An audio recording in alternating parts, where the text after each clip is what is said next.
Es-tu de ceux qui récitent le Notre Père sans en réaliser la véritable puissance? Peut-être l'as-tu dit 100 fois, peut-être 1000, peut-être as-tu grandi en l'entendant à l'église, en le répétant avant de dormir ou en le récitant avant les repas.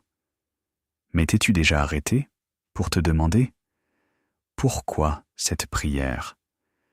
Pourquoi Jésus nous a-t-il donné ces mots précis? Était-ce simplement une prière pour un usage quotidien? Ou était-ce quelque chose de bien plus profond? Et si je te disais que, dans ces quelques phrases, Jésus a révélé un plan de bataille, une connexion divine et la clé ultime pour libérer la puissance de Dieu dans ta vie? Et si je te disais que cette prière est une arme, une déclaration, un alignement direct avec le ciel lui-même? Le Notre Père n'est pas simplement un rituel, c'est une stratégie. Ce n'est pas une simple récitation, c'est une révélation. Jésus n'a pas simplement dit « Voici une prière que vous pouvez dire avant les repas ». Non, il a dit « Voici comment vous devez prier ». C'est un combat spirituel. C'est le modèle pour savoir comment s'approcher de Dieu. Et une fois que tu comprendras la profondeur de cette prière, tu ne prieras plus jamais de la même manière. Dans cette vidéo, nous allons expliquer le Notre Père comme jamais auparavant. Tu vas comprendre pourquoi Jésus a enseigné cette prière et ce que la plupart des gens négligent complètement. La puissance cachée derrière chaque phrase et comment comprendre cette prière peut transformer ta relation avec Dieu. Quand tu auras terminé cette vidéo, tu ne te contenteras plus de réciter cette prière. Tu la prieras avec puissance. Si tu fais partie de ceux qui ne semblent pas comprendre la profondeur de cette prière, ne t'inquiète pas. Nous allons la décortiquer d'une manière qui te permettra de voir chaque mot, chaque phrase et chaque signification avec un regard nouveau. À partir d'aujourd'hui, tes prières ne seront plus jamais les mêmes. Et à la fin, nous prierons ensemble en utilisant le Notre Père comme Jésus l'a voulu, en comprenant pleinement son sens, en activant pleinement sa puissance. Ce que tu es sur le point d'entendre pourrait changer pour toujours ta manière de t'approcher de Dieu. Et si tu connais quelqu'un qui prie sans se sentir connecté à Dieu, envoie-lui cette vidéo. Avant de commencer, n'oublie pas d'aimer cette vidéo. Cela aide à partager le message de Dieu avec davantage de personnes. Écris en commentaire quelle partie du Notre Père te parle le plus. Et surtout, partage cette vidéo avec quelqu'un qui a besoin de l'entendre. Tu ne sais jamais comment ce message pourrait transformer sa vie de prière. Nous avons créé des vidéos explicatives, approfondies, sur chaque livre de la Bible, pour t'aider à aller plus loin dans ta foi et ta marche avec Dieu. Chaque vidéo d'étude biblique approfondie est conçue pour expliquer les Écritures d'une manière simple, claire et profondément impactante. C'est notre espoir et notre prière que cette vidéo, ainsi que chaque message que nous partageons, réveille quelque chose dans ton esprit, une foi si forte que rien ne pourra l'ébranler. Nous avons également transformé certains de nos enseignements les plus puissants en livres numériques afin que tu puisses étudier à ton propre rythme et approfondir encore davantage ta compréhension. Consulte la description pour te procurer le tien. Cela étant dit, commençons. S'il y a un mot dans le Notre Père qui change tout, c'est le tout premier, Père. Après avoir expliqué ce qu'est réellement cette prière, un plan de bataille, une stratégie, une connexion à la puissance divine, la leçon la plus importante que nous pouvons en tirer est celle-ci. À qui nous prions? Jésus aurait pu dire « Notre Seigneur » ou « Notre Roi ». Il aurait pu commencer par « Ô Créateur tout-puissant de l'univers ». Mais au lieu de cela, il a délibérément choisi de dire « Notre Père ». Ce n'était pas un accident.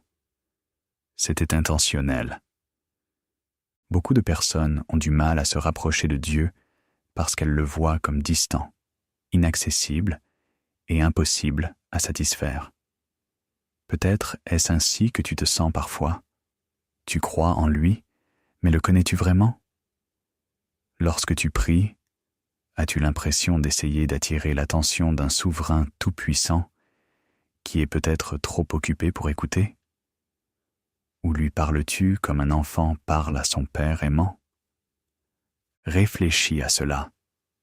Si tu es parent, que ressens-tu lorsque ton enfant vient en courant vers toi, non pas parce qu'il a besoin de quelque chose, mais simplement parce qu'il veut être près de toi? Il grimpe sur tes genoux, il te serre dans ses bras, il veut simplement être avec toi. Le repousses-tu? Dis-tu « Je suis trop occupé » Ou ton cœur se remplit-il parce que c'est exactement ce que tu désires pour ton enfant? Qu'il soit proche de toi, c'est ce que Dieu désire. C'est pourquoi Jésus a dit « Notre Père ». Pour beaucoup, le mot « Père » est difficile. Peut-être que ton Père terrestre était absent, abusif ou impossible à satisfaire. Peut-être n'était-il pas là du tout. Et quand tu entends le mot « Père », cela n'apporte pas du réconfort, mais de la douleur. Mais voici la vérité. Dieu n'est pas ainsi. Il n'est pas un humain imparfait et défaillant. Il est le Père parfait. Il n'est pas comme ton Père terrestre. Il est tout ce que ton Père terrestre aurait dû être. L'ennemi veut te faire croire que Dieu est distant, froid et indifférent. C'est la plus grande tromperie. Si Satan peut te convaincre que Dieu est difficile à atteindre, alors il peut t'empêcher d'expérimenter la puissance de cette prière. Mais Jésus a brisé ce mensonge avec 2 mots simples. Notre Père. Puis, il ajoute quelque chose d'encore plus profond. Qui est aux cieux? Quand nous disons « Notre Père qui est aux cieux », nous déclarons 2 choses à la fois. Nous sommes ses enfants. C'est une relation, pas simplement une pratique religieuse. Le ciel est notre maison. Nous ne parlons pas à une force cosmique distante. Nous sommes connectés au Roi du ciel. Et c'est là que nous appartenons. C'est ce qui rend la prière différente du simple fait de souhaiter, de manifester ou d'espérer de bonnes choses. Quand tu pries, tu parles à quelqu'un qui t'aime, qui te connaît et qui a déjà un plan pour toi. Et c'est exactement pour cela que Jésus nous a dit de commencer nos prières ainsi. Il nous invitait à adopter une manière de penser différente. Quand tu t'approches de Dieu, ne viens pas comme un mendiant. Viens comme un fils. Viens comme une fille. Parce que lorsque tu t'approches de Dieu comme de ton Père, cela change la façon dont tu pries. Regarde Jésus. Il a appelé Dieu Père plus de 150 fois dans les évangiles. Il ne nous a pas seulement appris à le dire, il l'a vécu. Dans Jean 11, 41 à 42, avant de ressusciter Lazare d'entre les morts, Jésus commence sa prière en disant « Père, je te rends grâce de ce que tu m'as exaucé. Je savais que tu m'exauces toujours. »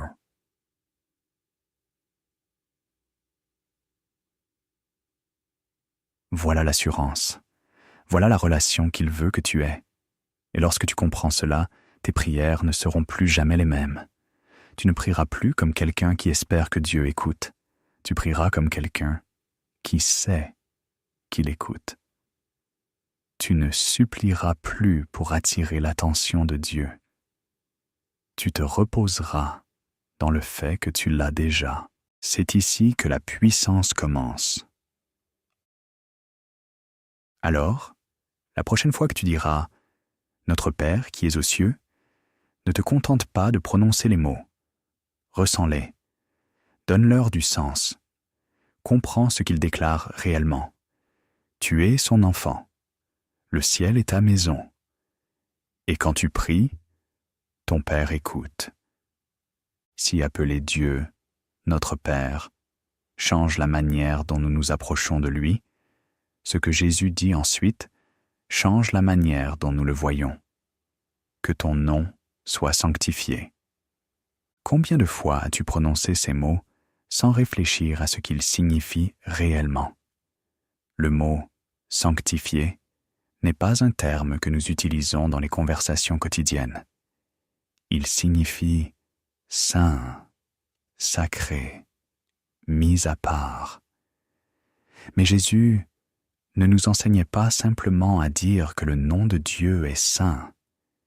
Il nous enseignait à vivre comme tel. Tout au long de la Bible, les noms sont plus que de simples étiquettes. Ils représentent l'identité, l'autorité et la réputation. C'est pourquoi le nom de Dieu est si important. Il représente son essence même. Dans Exode 3, lorsque Moïse demande à Dieu « Quel est ton nom ?» Dieu répond « Je suis celui qui suis ». À cet instant, Dieu ne donnait pas simplement un nom à Moïse pour l'appeler. Il déclarait sa nature éternelle et immuable. Lorsque Jésus nous dit de prier « Que ton nom soit sanctifié », il nous rappelle que nous parlons au Dieu dont le nom est au-dessus de tout nom. Mais voici ce que la plupart des gens manquent. Il ne s'agit pas seulement de prononcer le nom de Dieu avec respect, il s'agit de la manière dont nous vivons. Lorsque nous disons « Que ton nom soit sanctifié », nous faisons une déclaration. Le nom de Dieu est saint, donc nous devons le traiter comme saint. Son nom est sacré, donc nos vies doivent refléter cette sainteté. C'est ici que cela devient concret. Si tu dis que ton nom soit sanctifié, mais que tu vis comme si Dieu n'était qu'une option et non une priorité, le penses-tu vraiment? Si tu l'appelles Seigneur, mais que tu ignores ses commandements, honores-tu réellement son nom? Si tes paroles sont remplies de louanges le dimanche, mais que tes actions le renient le lundi, sanctifies-tu vraiment son nom? Jésus ne nous enseignait pas simplement une phrase. Il nous appelait à un style de vie. Regarde le monde dans lequel nous vivons aujourd'hui. Le nom de Dieu est utilisé en vain chaque jour, dans les films, dans la musique, dans le langage courant. Les gens utilisent le nom du Tout-Puissant comme s'il ne signifiait rien. Pourtant, dans l'Écriture, le nom de Dieu est puissant. Dans l'Ancien Testament, les Israélites avaient une telle révérence pour le nom de Dieu qu'ils ne le prononçaient même pas.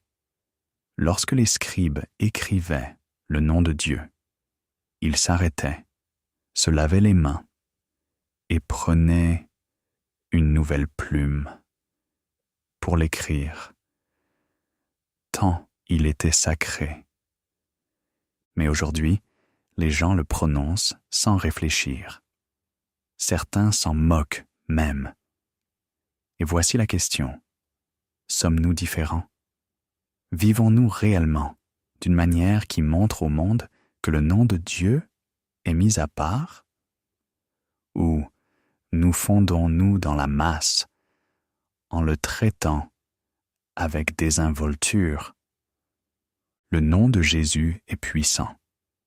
Dans Philippiens 2, 9 à 11, il est écrit que Dieu l'a souverainement élevé et lui a donné le nom qui est au-dessus de tout nom, afin qu'au nom de Jésus, tout genou fléchisse dans les cieux, sur la terre et sous la terre, et que toute langue confesse que Jésus-Christ est Seigneur. Voilà la puissance de son nom. Il n'est pas ordinaire, il est sanctifié. Lorsque Jésus chassait les démons, il le faisait en son nom. Lorsque les disciples guérissaient les malades, il le faisait en son nom. Lorsque nous prions en son nom. Alors, lorsque nous disons « que ton nom soit sanctifié », nous prenons un engagement à honorer son nom dans notre manière de parler, un engagement à représenter son nom dans notre manière de vivre, un engagement à révéler son nom à un monde qui a oublié sa puissance. Regarde autour de nous. Les gens n'ignorent plus seulement Dieu, ils s'y opposent. Son nom est effacé des écoles, de la culture, de la vie publique. L'ennemi sait que s'il peut supprimer le nom de Dieu, il peut supprimer la crainte de Dieu. Mais nous sommes appelés à être mis à part. Alors quand tu pries, ne te contente pas de dire les mots. Demande-toi, ma vie sanctifie-t-elle le nom de Dieu? Est-ce que je vis d'une manière qui montre au monde qui il est réellement? Parce que lorsque tu comprends vraiment ce que signifie que ton nom soit sanctifié, tu ne prieras plus jamais de la même manière. Si prier que ton nom soit sanctifié est un engagement à honorer le nom de Dieu, ce que Jésus dit ensuite est encore plus radical. Que ton règne vienne. À première vue, cela semble être une simple phrase, un beau sentiment religieux. Mais si tu comprends vraiment ce que cela signifie, tu réaliseras que c'est un cri de guerre. Lorsque Jésus nous a dit de prier « Que ton règne vienne », il nous enseignait à appeler à un renversement complet de pouvoir, une prise de contrôle spirituel. Car la réalité est qu'il y a deux royaumes en guerre en ce moment, le royaume de Dieu et le royaume de ce monde. Et la question est, lequel construis-tu? Le royaume de ce monde est facile à voir. Il est tout autour de nous. Un monde obsédé par le pouvoir, l'argent, l'influence et la gloire personnelle. Un système qui te dit de faire tout ce qui te rend heureux, peu importe le prix. Un royaume où la vérité est relative, où le bien est appelé mal et le mal est appelé bien. Mais le royaume de Dieu est différent. Dans le royaume de Dieu, les premiers seront les derniers, et les derniers seront les premiers. Dans le royaume de Dieu, les humbles sont élevés, et les orgueilleux sont abaissés. Dans le royaume de Dieu, la puissance n'est pas domination, mais service. Dans le royaume de Dieu, le roi est mort pour son peuple, au lieu d'exiger que son peuple meure pour lui. C'est ce royaume que Jésus nous a appris à prier. Mais voici ce que beaucoup ne comprennent pas. Le royaume de Dieu n'est pas seulement une réalité future, c'est quelque chose que nous sommes appelés à manifester dès maintenant. Quand Jésus est venu, il ne prêchait pas seulement le ciel, il prêchait le royaume. Il disait « Repentez-vous, car le royaume des cieux est proche. » Il chassait les démons, guérissait les malades et pardonnait les péchés. non seulement pour accomplir des miracles, mais pour montrer à quoi ressemble le royaume de Dieu en action. Et maintenant, nous sommes appelés à faire de même. Mais voici le problème. La plupart des gens ne veulent pas réellement que le royaume de Dieu vienne. Ils veulent que leur royaume vienne. Ils veulent que leur volonté, leurs plans, leurs désirs s'accomplissent. Ils veulent un royaume confortable, un royaume où Dieu bénit leur vie sans transformer leur cœur. Ils veulent un royaume où Jésus est présent, mais où il reste assis sur le trône. Mais Jésus ne nous a pas appris à prier « Seigneur, bénis mon royaume ». Il nous a appris à prier « Que ton règne vienne ». Cela signifie abandon. Cela signifie alignement avec la volonté de Dieu et non la nôtre. Cela signifie dire « Dieu, prends le contrôle, établis ton autorité dans ma vie, dans ma maison, dans ma ville, dans ce monde. » Cela signifie guerre. Car l'ennemi ne veut pas que le royaume de Dieu vienne. Le moment où tu commences à prier cette prière avec compréhension, tu deviens une menace pour les forces des ténèbres. Tu demandes que le règne de Dieu envahisse un territoire ennemi. Tu demandes que la lumière chasse les ténèbres. Tu pries pour un royaume qui renversera tout ce que Satan a construit. Regarde le monde aujourd'hui. La division, la tromperie, la corruption. Tout cela est la preuve d'un monde qui a rejeté l'autorité de Dieu. Mais Jésus ne nous a pas dit de rester passifs en attendant le ciel. Il nous a dit de prier pour que le royaume vienne. Et voici la question. Es-tu prêt à vivre d'une manière qui fasse venir son royaume sur la terre? Car prier que ton règne vienne ne concerne pas seulement des mots. Cela concerne des actions. Cela signifie être les mains et les pieds de Jésus. Cela signifie défendre la vérité dans un monde rempli de mensonges. Cela signifie vivre dans la justice, même lorsque la culture promeut le péché. Cela signifie marcher dans l'amour lorsque le monde est rempli de haine. Alors, quand tu pries, ne te contente pas de dire les mots. Demande-toi, est-ce que je vis d'une manière qui invite le royaume de Dieu? Ou est-ce que je construis simplement le mien? Car lorsque tu comprends réellement ce que signifie que ton règne vienne, tu ne prieras plus jamais de la même manière. L'abandon. Voilà où beaucoup luttent lorsqu'il s'agit de prière. Il est facile de demander à Dieu ce que nous voulons. Il est beaucoup plus difficile de dire « Non pas ma volonté, mais la tienne soit faite. » Cette phrase « Que ta volonté soit faite sur la terre comme au ciel » est l'une des parties les plus puissantes, mais aussi les plus difficiles du Notre Père, parce qu'à cet instant, nous ne faisons pas que prononcer des mots. Nous choisissons de faire confiance au plan de Dieu, plutôt qu'au nôtre. Nous reconnaissons que ses voies sont plus élevées, même lorsque nous ne comprenons pas. Réfléchis, as-tu déjà prié pour quelque chose avec désespoir, convaincu que c'était la bonne chose, et pourtant, Dieu a dit non? Peut-être as-tu supplié Dieu de sauver une relation, et elle s'est quand même terminée.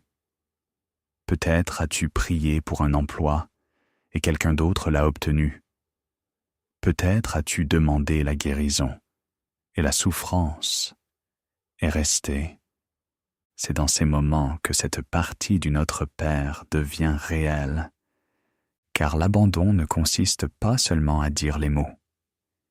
Il consiste à faire confiance à Dieu lorsque sa réponse est différente de ce que nous voulions. Jésus lui-même nous l'a montré. Dans le jardin de Gethsémanée, le poids de la croix pesait sur lui. Il savait ce qui l'attendait, la trahison, la douleur, l'humiliation, la séparation d'avec le Père. Et il a prié, « Père, si tu le veux, éloigne de moi cette coupe. Toutefois, que ma volonté ne se fasse pas, mais la tienne. » Cette prière n'était pas facile. Ce n'était pas détaché d'émotion. C'était un combat. Mais dans cet instant, Jésus a montré ce qu'est le véritable abandon, une confiance totale dans le Père, même lorsque cela conduit à la croix. Et nous devons nous poser la question, prions-nous réellement pour que la volonté de Dieu s'accomplisse? Ou espérons-nous secrètement qu'il fasse les choses à notre manière? L'abandon est difficile. Il signifie lâcher le contrôle. Il signifie dire « Dieu, même si cela ne se passe pas comme je le veux, je te fais confiance. » Mais c'est là que se trouve la paix véritable. Puis vient, donne-nous aujourd'hui notre pain de ce jour. Jésus n'a pas dit, donne-nous ce mois-ci notre pain mensuel. Il n'a pas dit, donne-nous cette année notre provision annuelle. Il a dit, donne-nous aujourd'hui notre pain de ce jour. Ce n'est pas seulement une question de nourriture. C'est une question de dépendance, de confiance, de briser l'illusion que nous pouvons nous suffire à nous-mêmes sans Dieu. Dans un monde qui nous dit de planifier, d'épargner et de sécuriser l'avenir, Jésus nous dit de dépendre de Dieu, jour après jour. Combien de nuits as-tu passé à t'inquiéter pour l'argent, pour ton travail, pour l'avenir de ta famille? Jésus nous appelle à changer de perspective, à arrêter d'obséder sur ce que nous n'avons pas et à faire confiance à celui qui a toujours pourvu. Regarde les Israélites dans le désert. Dieu leur donnait la manne chaque jour, mais ils ne pouvaient en recueillir que pour ce jour-là. S'ils en gardaient davantage, cela pourrissait. Pourquoi? Parce que Dieu leur enseignait la dépendance quotidienne. C'est la même leçon ici. Tout en nous veut la sécurité à long terme, mais Jésus nous appelle à une confiance quotidienne. Non pas parce que planifier est mauvais, mais parce que l'angoisse et l'autosuffisance étouffent la foi. Cette demande va au-delà de l'argent. Elle concerne la force émotionnelle, la paix, la sagesse. Nous essayons souvent d'accumuler assez de paix pour toute la semaine et nous sommes épuisés dès le mercredi. Jésus dit, « Viens à moi chaque jour. Demande-moi ce dont tu as besoin aujourd'hui. » C'est là que se trouve la liberté. Pardonne-nous nos offenses, comme nous pardonnons aussi à ceux qui nous ont offensés. Si demander le pain quotidien nous apprend la dépendance, demander le pardon nous apprend quelque chose d'encore plus radical. Comment être libéré? Libéré de la culpabilité, libéré de l'amertume, libéré des chaînes qui nous retiennent prisonniers du passé. Mais voici ce qui rend cette partie si bouleversante. Jésus ne nous dit pas seulement de demander le pardon. Il nous dit de pardonner aux autres de la même manière que nous voulons être pardonnés. Et c'est là que beaucoup luttent. Il est facile de dire « Dieu, pardonne-moi ». Il est beaucoup plus difficile de dire « Dieu, aide-moi à leur pardonner ». Mais Jésus lie les deux de manière inséparable. As-tu déjà ressenti une distance avec Dieu sans comprendre pourquoi? Peut-être priais-tu, lisais-tu ta Bible, allais-tu à l'église, mais quelque chose semblait bloqué. Jésus nous donne ici une réponse. Le manque de pardon bloque notre capacité à expérimenter pleinement la miséricorde de Dieu. Il endurcit notre cœur. Il trouble nos prières. Il nous enferme dans un cycle de douleur. Jésus l'a dit clairement. Si vous pardonnez aux autres, votre Père céleste vous pardonnera aussi. Mais si vous ne pardonnez pas, votre Père ne vous pardonnera pas. C'est sérieux. Regarde la parabole du serviteur impitoyable. Un homme avait une dette impossible à rembourser, et le roi l'a totalement effacée. Mais cet homme est ensuite allé réclamer une petite somme à quelqu'un d'autre et a refusé de lui faire grâce. Lorsque le roi l'a appris, il l'a livré au bourreau. Nous avons été pardonnés d'une dette infinie. Chaque péché, chaque échec, chaque rébellion. Et pourtant, nous retenons parfois de petites offenses. Nous disons « Mais ils m'ont blessé. Mais ils ne le méritent pas. Mais ils ne se sont même pas excusés. Méritions-nous le pardon? » Le pardon ne signifie pas dire que ce qu'ils ont fait était acceptable. Il ne signifie pas rétablir une relation toxique. Il signifie refuser de laisser l'amertume gouverner notre cœur. Et le pardon ne les libère pas seulement eux. Il te libère, toi. Puis, viens. Ne nous laisse pas entrer en tentation, mais délivre-nous du mal. Pourquoi demander à Dieu de ne pas nous conduire dans la tentation? Dieu ne tente personne. Mais la tentation est une réalité, un combat permanent. Même Jésus a été tenté dans le désert. La tentation n'est pas un péché. Céder à la tentation l'est.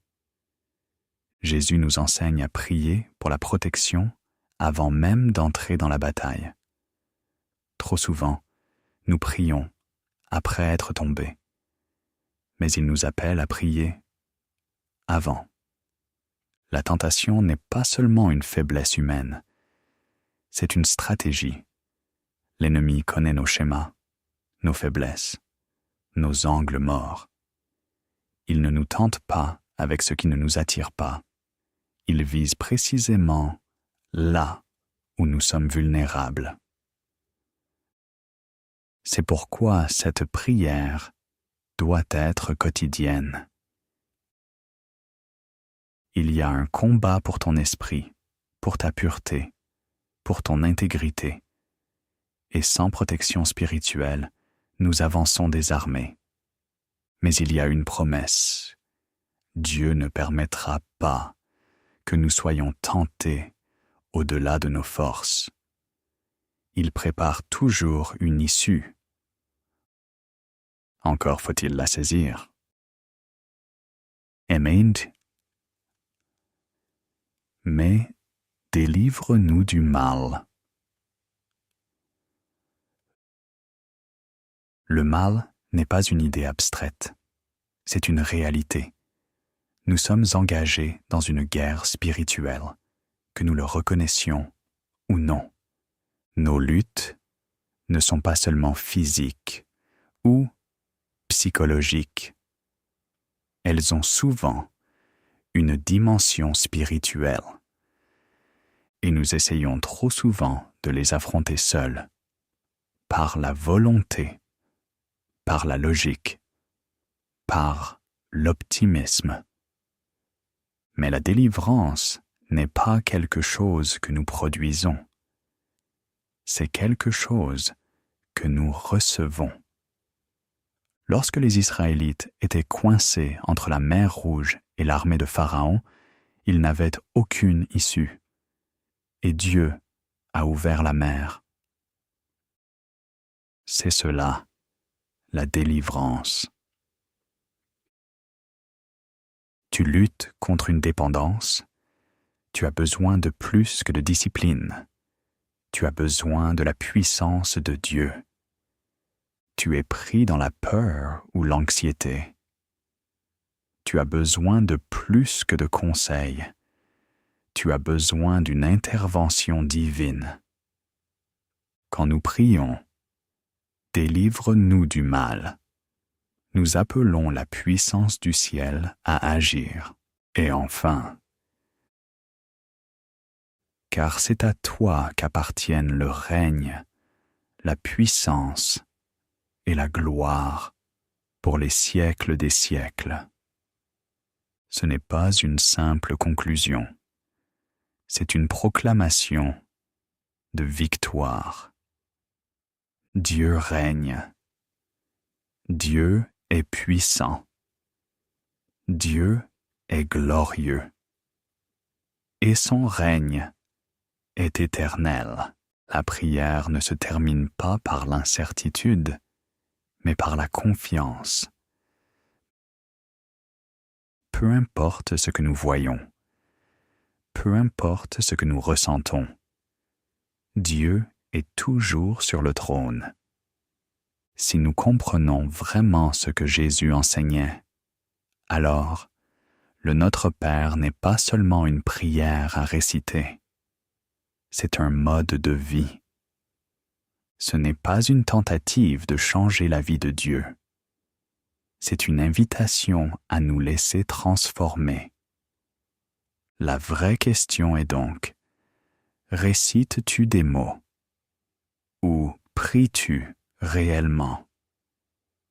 Car une fois que tu comprends la profondeur de cette prière, tu ne la diras plus jamais mécaniquement. Tu la vivras. Et maintenant, prions-la avec intention. Notre Père qui es aux cieux, nous venons à toi comme tes enfants. Que ton nom soit sanctifié, que ton règne vienne, que ta volonté soit faite sur la terre comme au ciel. Donne-nous aujourd'hui notre pain de ce jour. Pardonne-nous nos offenses, comme nous pardonnons aussi à ceux qui nous ont offensés. Ne nous laisse pas entrer en tentation, mais délivre-nous du mal, car c'est à toi qu'appartiennent le règne, la puissance et la gloire pour les siècles des siècles. Amen. Si tu as prié cela avec foi, ce n'était pas une simple récitation. C'était un acte d'alignement, une déclaration de dépendance, un engagement à vivre autrement. Et à partir d'aujourd'hui, que cette prière ne soit plus un rituel, mais une réalité dans ta vie.